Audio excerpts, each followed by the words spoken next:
आदर्श शिक्षण समिति बाड़मेर द्वारा आदर्श विद्या मंदिर में पढ़ने वाले भैया बहनों का हार्दिक स्वागत एवं अभिनंदन। आज विज्ञान विषय कक्षा 10वीं के लिए अध्याय नंबर 2 मानव तंत्र, अंक भार बोर्ड पैटर्न के अनुसार 6 अंक। मानव तंत्र के अंतर्गत मानव का निर्माण। मानव एक प्रकार का जीव है।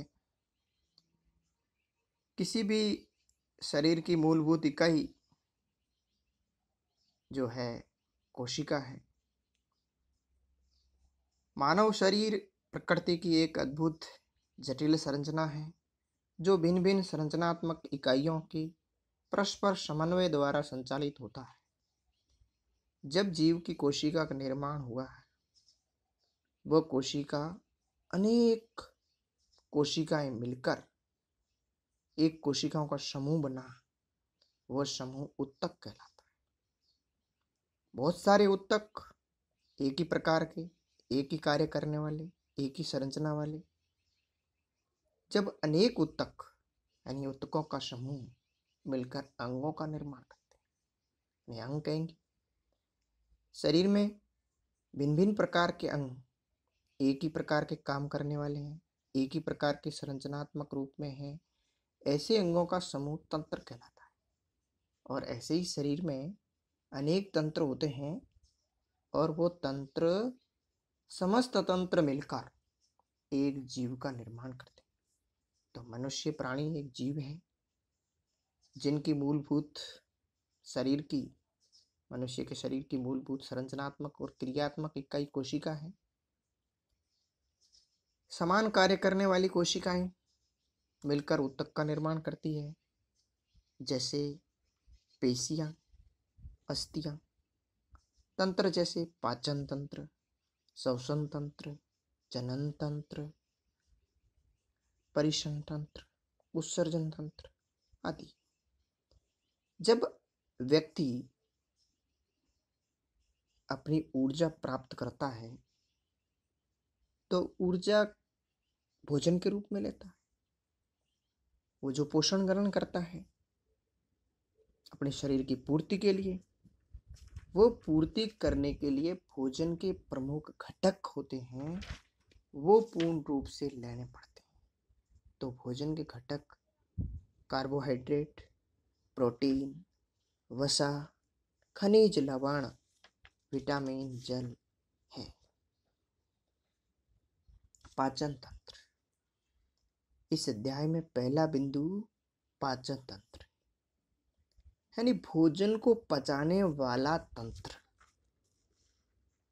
पाचन क्या है? जटिल पोषक तत्वों एवं बड़े अणुओं की भिन्न भिन्न रासायनिक क्रियाओं तथा एंजाइमों की सहायता से उन बड़े अणुओं को सरल छोटे अणुओं में एवं घुलनशील पदार्थों में परिवर्तन करने की प्रक्रिया शरीर में होती है, वो पाचन तंत्र कहलाता है। उसमें पचाने वाला जो भाग होगा, प्रक्रिया चलेगी उस तंत्र में, वो पाचन कहलाती है। भोजन, अब उदाहरण लेते हैं कि पाचन तंत्र की परिभाषा क्या है। वो तो पाचन की ली थी अपन ने।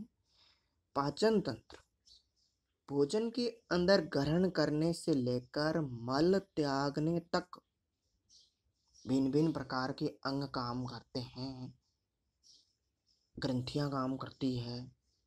वो सारे अंग मिलकर एक तंत्र का निर्माण करते हैं, वो पाचन तंत्र कहलाते हैं। अपने शरीर के अंदर यानी मनुष्य में भोजन जब लेते हैं तो इनके कुछ अंग हैं।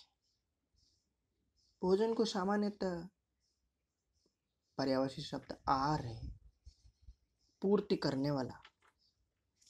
और आहार को लेने के लिए एक नली है शरीर में, उसको आहार नाल कहते हैं। आहार नाल के जितने अंग हैं वो पाचन अंग हैं। और वो पाचन अंग निम्न है जो स्क्रीन पे दिखाई दे रहे हैं। मुख, कृष्ण, ग्रासनली, आमाशय, छोटी आंत, बड़ी आंत और मलद्वार।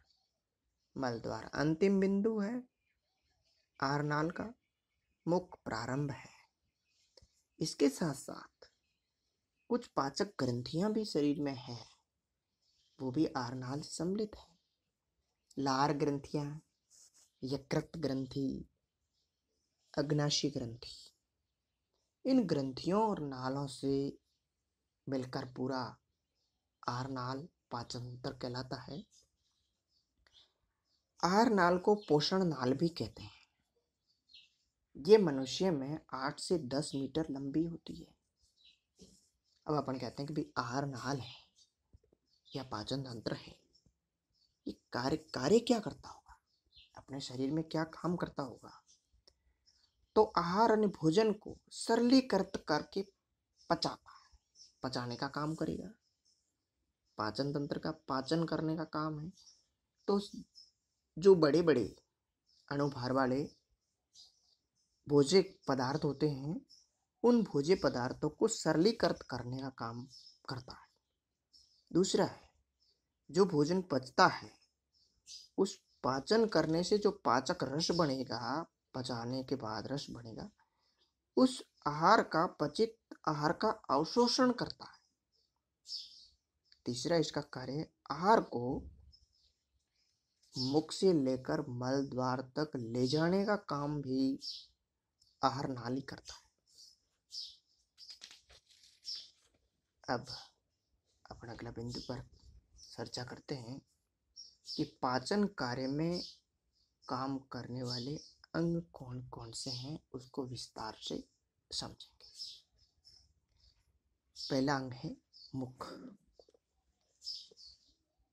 आहारनाल का अग्रभाग मुख से प्रारंभ होकर मुख गुहा में खुलता है। जो अपन मुंह फाड़ते हैं तो उसमें जो गहरा खड्डा दिखता है, उसे मुख गुहा है। यह एक कोठरे नुमा अंग है। इसके ऊपरी भाग जो कठोर, निचला भाग तालु कहलाता है। इसके ऊपर कठोर तथा निचले कोमल तालु होते हैं। मुख कुआ में ही चारों ओर गति करने वाली पेशीय निर्मित जीवा पाई जाती है, जिसको अपन जीभ कहते हैं, लाल रंग की, जो हर समय भोजन को इधर उधर लटकाने का काम करता है। पाचन का प्रारंभ मुख से ही हो जाता है। मुख में जबड़े होते हैं। सभी जबड़े सामान्य दो होते हैं, ऊपरी जबड़ा और निचली जबड़ा। इन जबड़े पर खांच स्थित होती है। इन खांच को मसूड़े कहते हैं और इन मसूड़ों में दांत पाए जाते हैं। मानव मुख में 2 जबड़े होते हैं। प्रत्येक जबड़े में 16-16 दांत पाए जाते हैं। मानव में द्विबार दंती दांत व्यवस्था है, यानी मनुष्य में 2 बार दांत आते हैं। एक बार अस्थायी दांत होते हैं जो दूध के दांत कहलाते हैं, और स्थायी दांत होते हैं वो जीवन के वृद्धावस्था तक रहते हैं। दूध के दांत होते हैं वो जब बालक दूध पीना शुरू करता है तब दांत आने प्रारंभ करते हैं, और धीरे धीरे धीरे धीरे जब बड़ा 7-8 महीने का होता है तो दांत वापस गिरने शुरू हो जाते हैं, और गिरते गिरते फिर 18-19 साल तक होते हैं तो सारे दांत गिर जाते हैं, फिर वापस उभरने। ऐसा ही अपन कहते हैं दांत का एक दंत सूत्र है। दांत 4 प्रकार के होते हैं, रत्नक, रदनक, अग्रचौणक और श्वानक, जिसको इंग्लिश में ICPM कहते हैं, प्रीमोलर और molar. Indian ship minister PM Modi, इसको शॉर्ट रूप से कह सकते हैं। 21-23 इसका सूत्र है। 21-23/21-23 गुणा 2 अर्थात 32 दांत होते हैं। ऊपरी जबड़े में 16 दांत और निचले जबड़े में भी 16 दांत, यानी एक जबड़े के 2 भाग, और ऊपरी जबड़े के 2 भाग और निचले जबड़े के भी 2 भाग। जैसे चित्र में स्क्रीन पर दिख रहा है कि 2, 21 और 23 जैसे 2 है तो 2 क्या है? ऊपरी जबड़े में एक जबड़े के 2 भाग करने पर एक भाग में 2 दांत, दूसरे भाग में 2 दांत, फिर निचले जबड़े में 2, एक पार्ट में, दूसरे पार्ट में 2 दांत, कुल मिला के 8 दांत। इसी प्रकार सब में ये पाकर 32 दांत होते हैं। स्क्रीन पे चित्र में दिखाया गया है कि इस प्रकार के दांत किस तरह के हैं। ऊपरी जबड़े में पहले भाग में 4 दांत, 2 इस तरफ 2 इस तरफ, लेफ्ट हैंड और राइट हैंड, और ऐसे ऐसे 2 निचले जबड़े में और 2 निचले उधर वाले जबड़े में, कुल मिला के 8 दांत के कृदनक है। ऐसे के पास में एक एक दांत एक एक पार्ट में है, वो रदनक है। फिर 2 है, वही 8 दांत, 2 एक पार्ट, दूसरे पार्ट, दूसरे पार्ट, दूसरे पार्ट, ऐसे 4 पार्टों में 2-2 करके 8 दांत वो है।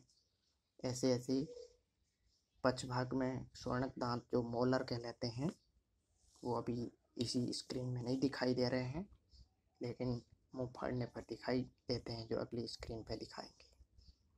उससे पहले मैं थोड़ा सा एक दांत का ऊपरी भाग दिखा देता हूँ। दांत की मुख्य संरचना किस तरह की है।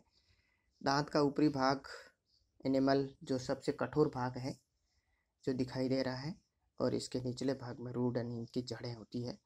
जैसा धमनियों और सिराओं में ये रक्त व्यवस्था होती है, वैसे वैसे चित्र में दिखाया गया है। मुंह फाड़ने पर आपको एक ही जबड़े के दांत दिखाई दे रहे हैं, कृदनक, रदनक, अकर्षवर्णक और स्वर्णक। जो किस तरह की आकृतियाँ होती है दांतों की, ऐसी वैसी दिखाई दे रही है।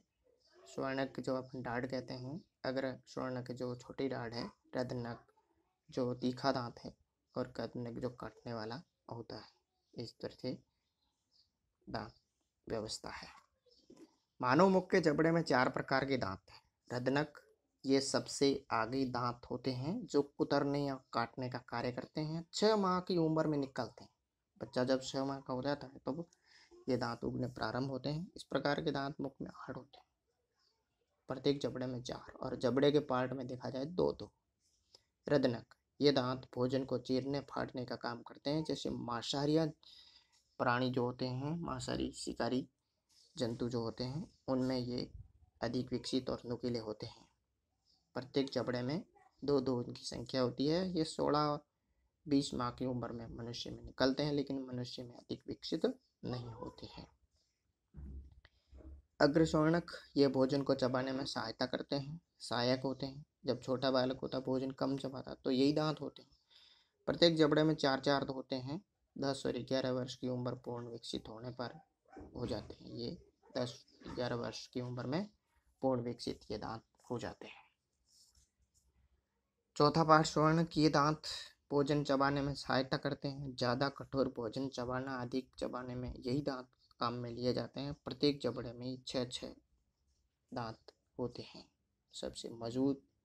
और इसका लास्ट दांत जो होता है, जिसको अकल दाढ़ कहते हैं, ये 18-20 की उम्र में जब बालक के ये विकसित हो जाते हैं। पहला भाग अपने आरनाल का पार्ट पूरा हो गया। दूसरा भाग लेते हैं कृष्ण। मुख गुहा आगे जाकर कुछ खुलती है, तो ये ग्रसनी की संरचना को 3 भागों में बांटा गया है। मुख आगे जाकर तीनों भागों में खुलता है। नासा ग्रसनी, मुख ग्रसनी, कंठ ग्रसनी। कंठ में, मुख में, नाक में ये ग्रसनियाँ, ये ग्रसनी आगे छोटी होकर संकली नली बन जाती है, जो ग्रास नली कहते हैं। इसकी लंबाई 25 सेंटीमीटर होती है। इस नली में श्लेष्मा ग्रंथियां पाई जाती है, जो श्लेष्मा स्रावण करती है, जो भोजन को लसदार बना देती है, जिससे भोजन आगे रेंगता हुआ नली में नीचे जाता। तो एक प्रश्न बन जाता है, ग्रास नली में भोजन नीचे किस गति से जाता होगा? क्रमानुकुंचन। प्रथम भाग में जब क्रमशः उसमें कंचन होता है, दबता है, तो वो आगे गति करता है। फिर उससे जगह से दबता है तो आगे गति करता हुआ धीरे धीरे धीरे धीरे ये भोजन ग्रास नली से मुख गुहा से होता हुआ ग्रास नली में जब आता है तो ग्रास नली से आमाशय में आ जाता है। ग्रास नली के शीर्ष पर एक ढक्कन होता है जिसको घाटी ढक्कन कहते हैं। ये सामान्यतः इसका कार्य है भोजन निगलने के समय, यानी भोजन जब अपने ग्रास नली में ढल रहा है, निकलते समय भोजन श्वास नली में प्रवेश करने से रोकता है।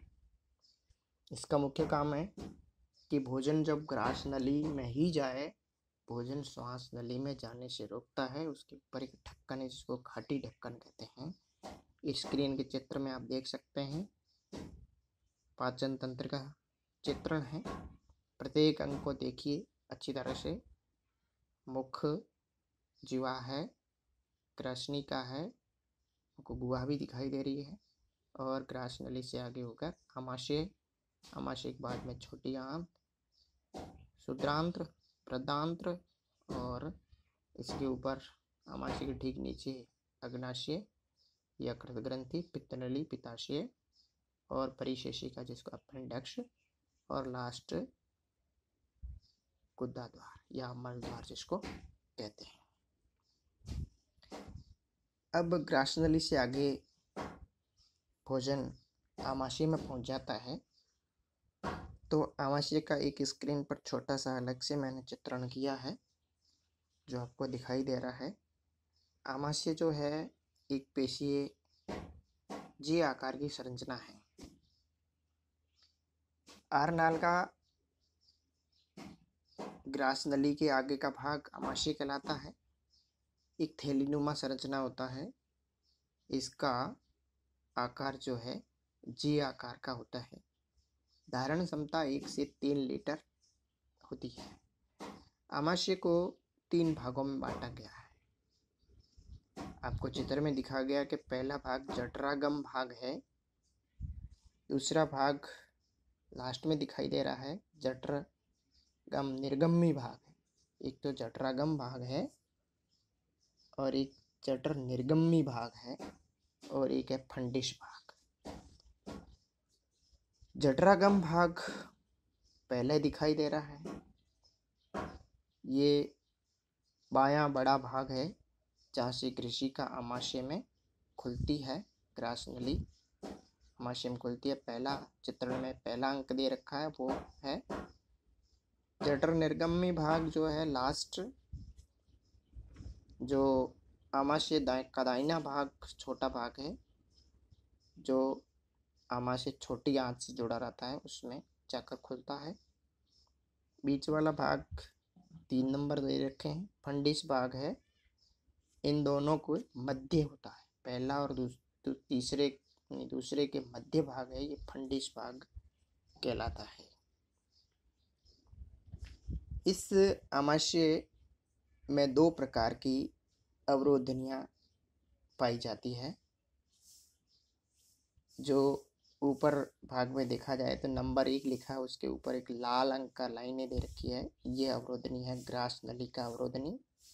2 नंबर के लास्ट में जहाँ छोटी आंत जुड़ती है, विभाजन होता है, उस जगह जठर निर्गमीय अवरोधनी भाग है जो इस चित्र में दिखाया दे रहा है। ग्रास नली का अवरोधनी भाग जो होता है वो आमाशय से जो भोजन है अम्लीय भोजन होता है, क्योंकि आमाशय में ही अब जठरस होता है जो जठर रस बनाएगा, हाइड्रोक्लोरिक होगा, अन्य पाचक एंजाइम्स होंगे जिसके कारण अम्लीय भोजन बनता है। ये अम्लीय भोजन ग्रसनी में जाने से रोकता है। ग्रसनी ग्रास नली आगे मुख में खुलती है, इसलिए अम्लीय भोजन को आमाशय से बाहर ऊपर नहीं जाने दे, बाहर नहीं जाने दे, रोकने का काम अवरोधनी करती है। दूसरी अवरोधनी जठर निर्गमीय अवरोधनी है। ये अवरोधनी आमाशय जब छोटी आंत में खुलता है वहाँ ये अवरोधनी है। ये अवरोधनी तब तक काम करती है जब भोजन आमाशय में पूरा पचना का कार्य जो हो रहा है वो पच गया है और फिर अवशोषण का काम बाकी है, तब ये भोजन एक लई की तरह, क्रीम की तरह हो जाए, पाचक रस इसमें मिल जाए, पचने की सारे काम हो जाए, पचने योग्य हो गया, पाचक पूरा हो गया, उसके बाद ये भोजन आगे जठर निर्गमी अवरोधनी खुलती है तो भोजन जो है वो आगे बढ़ता है। उससे पहले ये अवरोधनी बंद रहती है। आमाशय में ही भोजन को उथल पुथल कराया जाता है, संकुचन कराया जाता है, मंथन होता है, जठर रस स्रावित होता है जिससे भोजन पचता है। ये सारा मुख्य अंग पाचन का काम इसी भाग में होता है। ये भाग आगे जाकर छोटी आंत में खुलता है। पांचवा जो बिंदु है छोटी आंत है। छोटी आंत आकार की दृष्टि से है लेकिन लंबाई की दृष्टि से ये 6 मीटर लंबी है। पाचन तंत्र का ये सबसे महत्वपूर्ण अंग है जो भोजन का सर्वाधिक पाचन और अवशोषण इसी अंग में होता है। इस अंग के 3 भाग होते हैं। आपको मैंने पूर्व स्क्रीन बताता हूँ कि जो छोटी नली दिख रही है शुद्रांत्र है। ये शुद्रांत्र छोटी आंत है। छोटी आंत को भी 3 भागों में बांटा गया है। कृष्णी, इसका काम है भोजन की रासायनिक पाचन, यानी एंजाइम्स दिए जाते हैं। ये नलियाँ कृष्णी है। अग्नाशय से भी रस को लाकर इसमें डालती है, पित्तरस भी इसमें लाकर डालती है, जठर रस उसमें से पाचन क्रिया पचने के बाद में भी इसमें से होती हुई आगे जाती है। कुल मिला के इस गृहिणी में ही रासायनिक पाचन होता है और ये गृहिणी आगे जाकर अग्र शुद्रांत्र में खुलती है जहाँ भोज्य रस यानी पाचन योग्य भोजन जो पाचन योग्य है उस रस का अवशोषण किया जाता है। अवशोषण करने वाली विशेष कोशिकाएं होती है जिसको आंत्र कोशिकाएं कहते हैं। छोटी आंत में रसांकुर जिसको अपन नाम से कहते हैं रस को ग्रहण करते हैं। छोटी छोटी जड़ें होती है जिसको अपन सामान्य अपनी भाषा में आंत्र कहते हैं। तो सामान्य हिंदी में आंत्र कोशिकाएं हैं और छोटे छोटे रोम हैं इसके लिए सूक्ष्म रोम भी कहते हैं इसको। रसांकुर रस को ग्रहण करने वाली कोशिकाएं होती है जो उस पाचक रसों का अवशोषण करके खून में डालती है। खून में डालकर शरीर में चले जाता है हृदय से विभिन्न अंगों तक पाचन क्रिया पूर्ण हो जाती है। अगला है शुद्रांत्र। पित्त लवणों और विटामिनों का अवशोषण करता है। गृहिणी पाचक रस डालने का काम करती है, पचाने का काम करेगी। अग्र शुद्रांत्र अवशोषण करने का काम करती है और फिर अवशोषण पूरा नहीं हो जाए तो पित्त लवणों और विटामिनों का अवशोषण जो है शुद्रांत्र करती है, जो छोटी आंत के 3 भाग है। छोटी आंत के बाद बड़ी आंत। बड़ी आंत, छोटी आंत आगे जाकर बड़ी आंत में खुलती है। बड़ी आंत और छोटी आंत जिस जगह आपस में मिलती है वहाँ एक परिशेषिका पाई जाती है जिसको सामान्य अपेंडिक्स कहते हैं। ये शुरुआत में भी किसी के पेट दर्द शिकायत रहती है तो ये कटाकर इसके सामान्य ऑपरेशन करवाए दिए जाते हैं। ये गैस के कारण या भोज्य अंग जो अवशेष है वो इस नली में जाने पर ये फूल जाती है जिसके ऑपरेशन करके इसको यहाँ से काट दिया जाता है। अंगुली जैसी संरचना परिशेषिका कहलाती है। छोटी आंत आगे जाकर बड़ी आंत में खुलती है तो इस में विशेष प्रकार के जीवाणु पाए जाते हैं।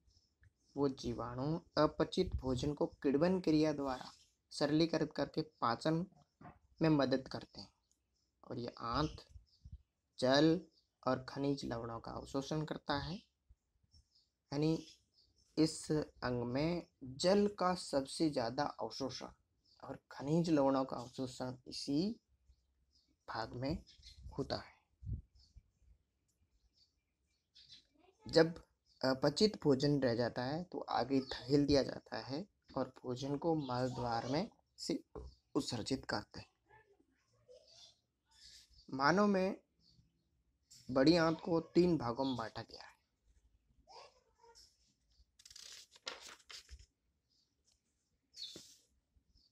अंधनाल जो परिशेषी का है, अग्रभाग है। आगे जाकर बृहदांत्र, बृहदांत्र को 4 भागों में बांटा गया है। आरोही बृहदांत्र, अनुप्रस्थ बृहदांत्र, अवरोही बृहदांत्र और सिग्मा बृहदांत्र। और यह आंत्र आगे जाके मलाशय में खुलती है। ये बड़ी आंत का अंतिम भाग है। मलाशय आरनाल का अंतिम भाग होता है। ये करीब 20 सेंटीमीटर लंबा होता है। मलाशय के अंतिम 3 सेंटीमीटर भाग वाला को गुदानाल कहा जाता है। गुदानाल से अपशिष्ट पदार्थों को शरीर से बाहर निकाल दिया जाता है, जो किसी प्रकार का रस नहीं है, अपशिष्ट है, शरीर के लिए हानिकारक है, जिसका शरीर की कोई आवश्यकता नहीं है। ऐसे अपशिष्ट पदार्थों को इसी गुदानाल द्वारा, जिसको मलाशय कहलाता है, जब मल इकट्ठा रहता है और इसका द्वार है गुदानाल, जिसके द्वारा शरीर से उत्सर्जित पदार्थ बाहर निकाल दिए जाते हैं। और भोजन ग्रहण करने से लेकर अपशिष्ट पदार्थों को बाहर निकालने तक के जितने भी अंग काम करते थे, वो सारे पाचन तंत्र के अंग थे। और इनको आहार नाल भी कहा जाता था। आहार नाल या पाचन तंत्र भोजन का पाचन क्रिया का काम करता है, और पचाने से जो रस बनेगा, उस रस से शरीर को ऊर्जा मिलती है। तो सबसे शरीर में महत्वपूर्ण अंगों में पाचन तंत्र सबसे महत्वपूर्ण होता है। जय हिंद, जय भारत। आज की वीडियो में इतना ही। धन्यवाद।